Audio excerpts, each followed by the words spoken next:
सत श्री अकाल वीर जी। मैं थारा गला गलाकड़ परमजीत लाडा लाडा डिस्कशन रेडियो प्रोग्राम के विच मैं कर रहा सारे का निੱਘਾ स्वागत। अज की बड़िया खबर थारे गल मैं करांगा साझियां, जिसके विच कल घल्लूकारा दिवस के मौके पर जत्थेदार हरप्रीत सिंह का अकाल तख्त साहब ते सिख कौम के नाम संदेश, और संदेश के विच जत्थेदार साहब ने कहा बई अज हमारे सामने बहुत सारिया चुनौतियां निकल के आईयां जो मानू धार्मिक समाजिक और आर्थिक तौर पर कमज़ोर कर रही, और मानू धार्मिक तौर पर कमज़ोर करने खातर पंजाब की धरती और यो कह लो ईसाईयत का प्रचार बड़े जोरा और शोरा गैल हो रहा। पंजाब के अंदर पिंड पिंड में चर्चा बन रही, और जो हमारे वास्ता बड़े फिक्र की गल, सिख प्रचारकों को कहा बेनती घरां ते बाहर निकलो, सरहदी पिंडा में जाकर सिखी का प्रचार करो। और जत्थेदार ने यो बात पर भी जोर दिया भी एसी कमरिया से बाहर निकलने का टाइम आ गया, एसी कमरिया से बाहर निकलो। और जे ਆਪਾਂ यो धार्मिक समाजिक और आर्थिक तौर पर कमज़ोर हो गए, फिर राजनीतिक यो कह लो भी कमज़ोर ते होर कोई रोक नहीं लगा सकता। और हमारा नौजवान पढ़ाई ते दूर जा रहा, नौजवानों के अंदर कौमी जज्बा पैदा करने की लोड़। फिर जितनियाँ गल्लां जत्थेदार ने कहियां इसके विच कोई दो राय नहीं। देखो हमारे तो बहुत बड़े बड़े विद्वान बैठे, मैं तो अज कौम का यो जिहड़ा संदेश था जत्थेदार ज्ञानी हरप्रीत सिंह का वाह थानू पढ़का सुना दिया। ये पिंड पिंड में चर्चा बढ़ रही, ईसाईयत का प्रचार जोरा शोरा गैल हो रहा, इसके बारे में थम मेरे ते ज़्यादा जाना।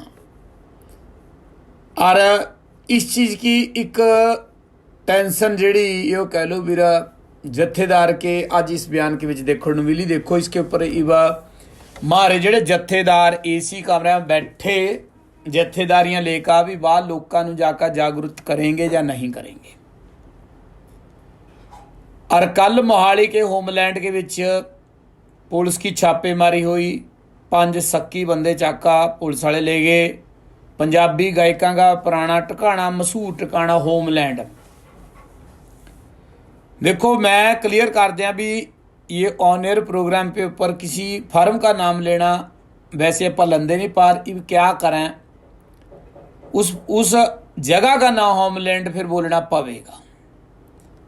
पर मैं कल कह का हटिया था भाई पंजाब के अंदर गैंगस्टर AK-47 AN-94 रूसी हथियार चाका सड़कों पर सरेआम लोगों को मारते फिर रहे। और हमारी पुलिस अज भी बिना हेलमेट वाले के चलान कट्टण में बिजी, धुआं की पर्ची नहीं किसी को उसके चलान कट्टण में बिजी। और यो कह लो भी होर छोटे मोटे जिहड़े काम उन्हां के विच बिजी, उन्होंने होर किसी काम ते कोई लेना देना नहीं। हादसा हो जा, वाका हो जा, उसके बाद पुलिस सचेत हो जा। जितनी देर मामला गर्म रहा उतनी देर पुलिस भी सरगर्म रहा, जब मामला ठंडा पै जा फिर पुलिस भी नहीं लजदी। बरगाड़ी और बहबल कलां के विच जब बेअदबी मामला उठिया, गोली कांड होया, जब पुलिस ने कितनी सख्ताई करती सारे पंजाब के विच में, मतलब इदा फिर कोई इतना सुक्का लंघ जे करता पुलिस के घेरे के विच ते। उसके बाद क्या होया, अज AN-94 रूसी रफल गैल सरेआम चिट्टे दिन के विच में चलती सड़क के उपर सिद्धू मूसेवाले नूं बंदे गोलियां मार के लंघे। और वाई कामयाब यो क्या हो रहा, खैड़ मोहाली और इसके गैल बिरा लांडरा वाला एरिया हो गया। और खैड़ ते पਰਾਂ नूं चले जाओ घड़ूए वाले पासे नूं, कराली वाले पासे नूं, यो इलाकों के विच पुलिस वाले ने बहुत ही सख्ताई करती। जिथा जिथा भी जेड़े जेड़े बंदे, क्योंकि इस इलाके विच में कलाकार अदाकार फनकार होर कम्मा कार्यां वाले पढ़न वाले छोकरे छोकरियां बहुत रहा, ये पुलिस जा का ये फ्लैटा में मारेगी छापे। मैं पहले भी कहा था भी सड़क पर लग रहे नाके और पैरे धमाके और गेड़ी मारने वाले जेडे काके इन्हां के ज़्यादा पैरे पटाके और पटाके वालियां नूं फड़ रहे क्या कर रहे क्या नहीं कर रहे। पर किते ना किते कह लो भी हालात इस टाइम पंजाब के अंदर काबू करने के वास्ते पुलिस यो कह लो फिर तरलो मच्छी होई पई भी किसी ना किसी हिले वसीले कोई ना कोई वधिया बंदा मारे हथ लग जाए। जिसके बाद पंजाब के अंदर यो जिहड़ा माहौल बन रहा है इसनूं शांत कराया जाए हर हिले वसीले। यही सोच का पुलिस रोज कोई नवी चीज लेकर लोगों के अग्गा लेकर आ रही। और कल जिथा घल्लूघारा दिवस था इस मौके के ऊपर पंथक शख्सियतां ने अपनी अपनी दिल की गल्लां मन की गल्लां करियां। और कल ਵੀਰ बात करा सिमरजीत सिंह मान इन्हों ने अपने कागज भरे ਵੀਰ संगरूर जिमनी चोण वास्ता। और उत्था सिमरजीत सिंह मान ने क्लीयर करते भी मैं भारत सरकार की सिक्योरिटी नहीं लेनी क्योंकि मेरा वह कह रहे मैं सुरक्षा लैन ते ना कर रहा। कोरा जवाब मेरा वह कह रहे मैनू मौत कबूल पर मैं सूबा सरकार की सुरक्षा नहीं लेनी और यो हमारे वास्ता जहर के बराबर। यो सिमरजीत सिंह मान का अपना विचार और उन्होंने सिख कौम नू इस चीज़ के बारे में सारा कुछ क्लीयर करके दस्या। और वहीं दूसरी तरफ संगरूर जिमनी चोण के विच में श्रोमणी अकाली दल इन्होंने एक बहुत पुरानी पार्टी वैसे देखो एक गल सोचने वाली वीर बापू प्रकाश बादल जिसनों कह करते हैं भी राजनीति का थंब जिसते राजनीति यूनिवर्सिटी शुरू हुआ फलाना हुआ बड़े लोग बापू प्रकाश बादल की बातों नूं अग्गा लिया कर राजनीति की बातें करे करते। पर अज उस इतनी पुरानी पार्टी नूं वीर एक उम्मीदवार नहीं लज्या संगरूर विधान सभा लोक सभा जिमनी चोण के विच खड़ा करने खातर। और वहीं दूसरे पासा बीजेपी जिहड़ी स्टेट लैवल की और पूरे भारत लेवल की बड़ी पार्टी उन्होंने भी अपनी पार्टी में पंजाब के अंदर कोई ऐसा चेहरा नहीं लभ्या। बीजेपी का प्रधान भी खड़ा कर सकते बीजे सांपले नूं खड़ा कर सकते मतलब इतना बड़ा कोई चेहरा इन्हों लज्या नहीं। हाले तक यो करे जी हमारी बहुत बड़ी पार्टी। अकाली दल के उम्मीदवार बीबी कमलदीप कौर राजेवाणा बलवंत सिंह राजेवाणा की यो भैन इसने भी कल सुरक्षा लेने ते इनकार करता वा कह रही मैं पंथ की थी मेरी रक्षा खालसा पंथ करेगा। इससे पहला मैं थानू दसा भी ज्ञानी हरप्रीत सिंह जत्थेदार श्री अकाल तख्त साहब ने भी पंजाब सरकार की सिक्योरिटी 2 बार वापस करती क्योंकि इससे पहला सिक्योरिटी है थी जत्थेदार पा सिक्योरिटी घट करती थी। भगवंत मान ने घल्लूघारा दिवस के मौके पर भी कहा भी फिर इसके बाद अग्गा पिछा कर विचारा फिर करेंगे। पर जत्थेदार साहब ने उसके बाद मन बनाया कहा भी मैं लोड़ ही नहीं जेडे 2-4 हैं जो भी भेजते वापस घर भी जाओ थम भी। उसके बाद भगवंत मान ने और इसकी सरकार ने बड़ा जोर लाया पर जत्थेदार ने कोई हम ही नहीं भरी।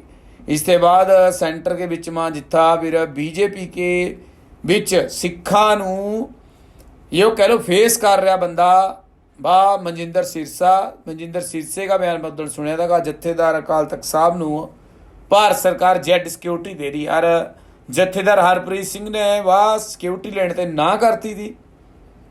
और जिसके बाद पंजाब की सियासत के विच में कुछ होर नवीं चीज़ां ही बन गई और यो बीबी ने भी मना करता गा मैं सिक्योरिटी नहीं लेनी। इव पार्टी जे देखा जाए संगरूर जिमनी चोण के विच में एक पासा 2 यो कह लो वीर पंथक चेहरे 2 पंथक चेहरे जिहड़े और 2 कांग्रेसी चेहरे जिसके विच में एक गोल्डी हो गया एक यो ढिल्लों हो गया केवल। और पिछे रह कौन गए फिर हाथी वाले भी लग खड़े अपना और झाड़ू वाले हो गए। इनका मुकाबला जिहड़ा इव देखने को मिलेगा और देखो कौन जीतेगा। दलवीर गोल्डी की गल करें वीर इसकी जनानी कल फिर वीर गर्जी बहुत पब्लिक मीटिंग पब्लिक डीलिंग एक बार फिर दलवीर गोल्डी और उसकी घर वालियाँ शुरू हो गई। वह कह रहे जी मेहनत करेंगे और संगरूर वाली सीट पक्का जीतेंगे। और बीबी ने अपने मूँह ते आप मन्निया भी ऐतकी एक बड़ी चुनौती जिहड़ी वह है उस चीज़ ਨੂੰ ਆਪਾਂ भुल नहीं सकते, पर चुनौतियां नाल लड़का हम यो सीट ਨੂੰ जीतेंगे। पर मैनू यो एक बात बड़ी हैरानी लगी भी चलो शुक्र है भी यो बीबी ਨੂੰ चुनौती तो दिखी, चुनौती तो मनन लग गई, नहीं तो पहला बीबी चुनौती मनदी हो नहीं थी। और बीबी का मैं बयान सुन रहा था, बीबी हंसने की कोशिश तो पूरी कर रही थी पर मन के विच किते ना किते डर अखां में देखने को जरूर मिला। जे किते थाना यो वीडियो देखी तो ध्यान गैल देखियो, बाकी सारा कुछ ठीक ठाक। और ये बीबी ने चलो पता लग गया भी भगवंत मान कौन, नहीं पहला बेचारी ने यो ही नहीं था पता भी कौन भगवंत मान। ये भी घट्टो घट्ट इसनूं यो तो पता लग गया भगवंत मान है कौन। 8 सिलेंडर बीबी 8 सिलेंडर यो चीज़ां ट्रोल कर रही बीबी के गैल। और इस बार बीबी का जिहड़ा बोलने का तेवर था काफ़ी ठंडा था, हलीमी वाला था। नहीं पहला विधान सभा वोटां बीबी किथा तो रेसपा पैरें ते रखण दे करदी बीबी जाए गोली स्पीड। और फिर दूसरा बड़ा घाटा कांग्रेस में लग रहा है भी कितने किते इनका बब्बर शेर जेल के विच बंद। खैर जेल में तो बंद नहीं, कल पीजीआई ले गए कल लीवर टेस्ट कराने। और रजिंद्रा अस्पताल में कहा लीवर का टेस्ट नहीं हुआ, पता नहीं मशीन मसून है नहीं थी या फिर उन्होंने कैमिकल है नहीं जो लीवर टेस्ट होगा। फिर उरे ते अंदाजा लगाया जा सका भी जिहड़ियां सरकारां लंबियां यो कह लो फिर राजनीतियां करका गईयां पंजाब के विच, रजिंद्रा हस्पताल के अंदर लीवर के टेस्ट और होर कोई 2-3 टेस्ट थे जिहड़े कहा उरे हुंदे ही नहीं। कारण दस्से मैं पढ़ी खबर। श्रोमणी अकाली दल के प्रधान साहब की सुन लो, कहा माना बहुत बढ़िया सिस्टम बनाते था फलाना करते। दस कोरोना होया सब तो पहला प्रधान जी मेदांता अस्पताल में दाखिल हो जाएगा, पूरा नेड़े तेड़े रुके ही नहीं किते प्रधान जी। दस कोरोना होया तो जद इन्हों इब थम उरे ते अंदाजा ला लो भाई पंजाब के विच में हैल्थ सिस्टम का क्या हाल है। चलो खैर दोबारा वोटा पैण करका वीर किते ना किते कह लो समाइल बीबी के मूँह पर देखने को मिली। चलो सिद्धू है नहीं पर पिछली बार सिद्धू नूं भी इन्होंने कहा था, कहा वर्कर कह रहे कहा मैं फोटो लवानी, कहा फोटो लवाने, कहा मैं कोई पता नहीं केड़ी एक्टरनी का नाम ले रहा था, कहा मैं फलानी एक्टरनी थोड़ी, कहा मेरा फोटो तरानी, कहा मैं बारे वर्कर भी कहा दुखी होएगा बहुत। ऐत की खैर सिद्धू साहब जेल में इस कर का जेल ते यो प्रचार नहीं करेंगे आका बाहर। बाकी दूजी गल यो भी 26 तक मतलब कांग्रेस नूं 10 बंदे नहीं लभणे, यो बात भी पक्की क्योंकि एक लिस्ट हाले तक निकल के आई बाहर। जो गल्लां विरोधियां गया खासकर राजा बड़िंग ने आप मन्निया, कहा भी जेड़े बंदे उधर गए वह ईडी के डर ते गए, उन्होंने माड़े काम करे थे, उन्होंने पंजाब के पैसे गल धक्का कराया था, उन्होंने करप्शन कराया था, फलाना कराया। मतलब यो कह लो भी 5 साल जिहड़ी सरकार राज करके गई उस सरकार के जिहड़े प्रधान जी लाए वे वह प्रधान जी इस चीज़ को मान रहे। कहा भी जिहड़ा सुंदर शाम अरोड़ा था कहा इसने बहुत कपड़े करे घर न बाड़ो अपने, इस तरह का बयान कल सुनने मिला। दसो यो बयानबाजी का क्या इफेक्ट पवेगा। कल उत्था पेपर भरन गए, कल उत्था फिर एक चीज़ देखने को मिली, कहा जी सिद्धू वास्ता 5 मिनट का अपने 2 मिनट कह रहे ने मौन रखा उत्था। आ रहा लोगों को अभी तक समझ नहीं आ रहा भी सिद्धू मूसेवाला श्रोमणी अकाली दल अमृतसर सिमरजीत सिंह मान का सपोर्टर या फिर कांग्रेस पार्टी का सपोर्टर। क्योंकि कांग्रेस पार्टी वाले कह रहे यो मारा था, सिमरजीत सिंह मान कह रहा भी 4 तारीख तो यो कह रहा था कहा मैं तेरे पेपर भराना आवागा, इस चीज़ का प्रूफ है बाबे पा। और फिर कांग्रेस क्या लड़ेगी, पंथ क्या लड़ेगा, आप बराबर कौन खड़ूगा, यो एक सवाल बन गया।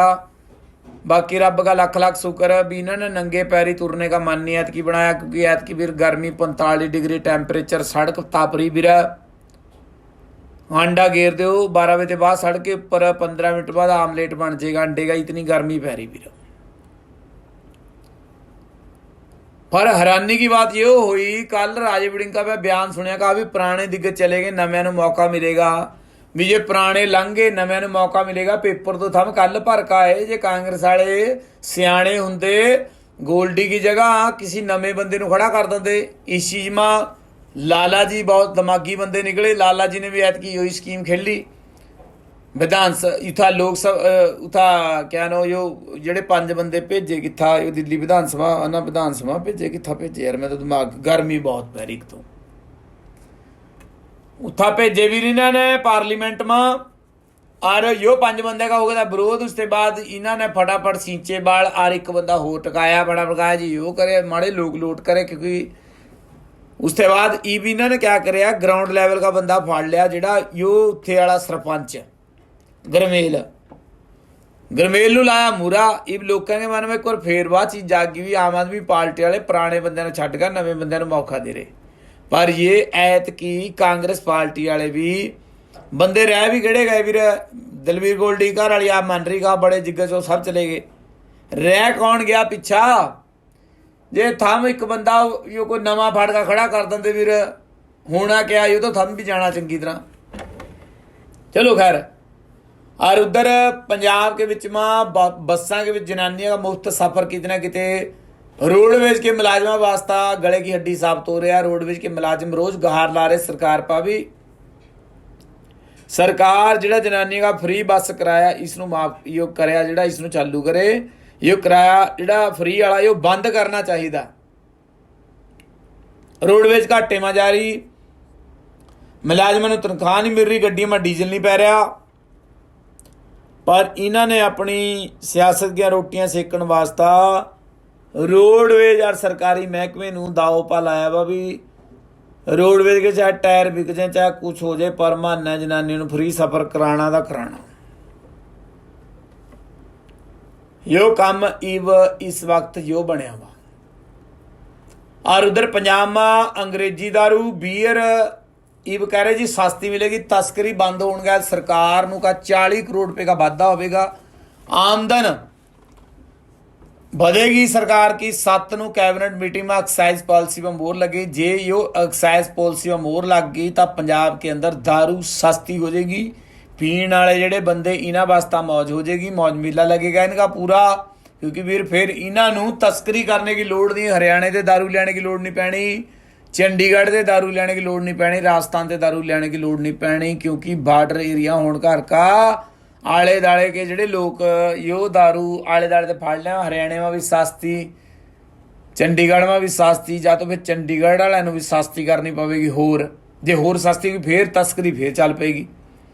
पर भगवंत मान कह रहा कहा भी दारू सस्ती करेंगे, इस गल कहा भी जो पीने वाले एक तो पीने वाले सौखी। बाकी लाला जी ने एक सीप दिता, लाला जी ने पीने वाला का बहुत ख्याल रखे। लॉकडाउन के बीच लाला जी ने ठेके नहीं बंद करे, थोड़े दिन बंद हो जाने इसका मैंने पता नहीं, पर लाला जी ने होम डिलीवरी तक भी करा देनी थी जे करोना इस तरह चलता रहा। वह कह रहे भी दारू से पैसा आएगा तो ही सरकार चलेगी। और उधर पंजाब सरकार कह रहे जी सिंगल यूज प्लास्टिक के ऊपर पाबंदी लाने की प्लानिंग भगवंत मान की सरकार ने कर ली। कहा भी ये जो प्लास्टिक के लिफाफे ये लिफाफे बंद होंगे, इस वास्ते सख्ताई करेंगे। करना क्या भी कमेटी वाले रेहड़ी वालों फड़ियां वालों जा जाकर चकेंगे, जिन्होंने पर काले लिफाफे पीले लिफाफे नीले लिफाफे इन्होंने फड़ेंगे। पर मैं कहा भी ये लिफाफे ये बंद करने, प्लास्टिक बैग वाली फैक्ट्रियां बंद करो, मार्केट में प्लास्टिक बैग खत्म करो, दूसरे स्टेटा में जोड़े बंदे प्लास्टिक लिफाफे लेकर आ रहे वह बंद करो। बाकी यो ऐलान भी मैं बहुत देर से सुनता आ रहा, यो ऐलान पर अमल ईब तक नहीं हुआ। लोग सरकारों टिच जाने ते नहीं एक टाइम हो करता। मैं खुद 10 रुपये की मूंगफली अखबार वाले लिफाफे के बिच पाका खाई, और खाकी लिफाफे के बिच जब मुहूर्त हो करता दुकान का किसी मकान का खुशी का प्रोग्राम हो करता, जब प्रभात फेरी हो करती, वह खाकी लिफाफे के बिच में सेला बूंदी और लड्डू होए करते 4-4। अज बदल गया सारा कुछ। ये भाई सेला बूंदी अगले प्लास्टिक कौली में चमचे गलते हैं लोगों को, नहीं पहला लिफाफे में आया करता, इब नहीं। इब देखो इसके बीच में क्या फर्क होगा, क्या फायदा होगा लोगों को इस चीज़ का। पर सरकार ने पुरजोर कोशिश करी कि भी इसनूं बंद करना ਆਪਾਂ ने। और यो जिहड़ी प्लास्टिक भी बड़ी घातक और घातक क्या न्याणे जिहड़े वो खा चिप्सां चुप्सां जी इनके लिफाफे बहुत घातक फिर रंग बिरंगे लिफाफे इन्हां नूं फिर बंद करना पवेगा। बाकी देखो फिर क्या बनेगा। पर पाबंदी जे लानी मैं कहा भी लोग इस चीज़ में जाना टिच पाबंदी लागू करनी तो फिर करियो जिस तरह हिमाचल में करी भी हिमाचल सरकार ने उत्था बहुत सख्ताई भी उत्था नहीं था प्लास्टिक कोई चीज़ ले जा सकते खेतों उत्था पहाड़ा में गेर नहीं सकते दरियावां नहीं गेर सकते। और जे सख्ताई करनी जम्मू कश्मीर की तरह करो उत्था भी नहीं प्लास्टिक गेर सकता कोई बंदा चाका अंदर दांगले नूं बंदे ने फड़का। बाकी पंजाब सरकार की कोई जबान रही नहीं मेरी यो तो बात पक्की यो सवेरे तड़के उठ का मतलब कह लो भी ऐलान करता दोपहर में विरोध हो जाए शाम को यो ऐलान वापस कर ला यो काम हो रहा पंजाब में। चलो खैर लाडा डिस्कशन वीडियो प्रोग्राम के बीच में सारे का वीर जितने मेरे वीर भैन भाई मारे प्रोग्राम सुन रहे यार जितने मेरे वीर भैन भाई कमेंट करा सारे की सत श्री अकाल आवा मैं सारे की सत श्री अकाल कबूल कर रहा उन्होंने पैरों हथ ला ला का बस यो फील करो भी मैं थाने सत श्री अकाल करी मैं थारे पैरों हथ ला रहा भाई बहुत खुशी होगा वीर जब हम अपने कमेंट करके अपने दिल की और मन की बात मारे गल साझी करा बड़ी खुशी होगा वीर। और इसी तरह थम हमारे प्रोग्राम को प्यार देंदे रहो यो ही आप उम्मीद करा थारे ते लाडा डिस्कशन रेडियो प्रोग्राम जिसनों थम बहुत प्यार गल सुना धन्यवाद सारे वीरां का कमेंट करने वालों का भी ये लाडे सारे प्यार भरी सत श्री अकाल।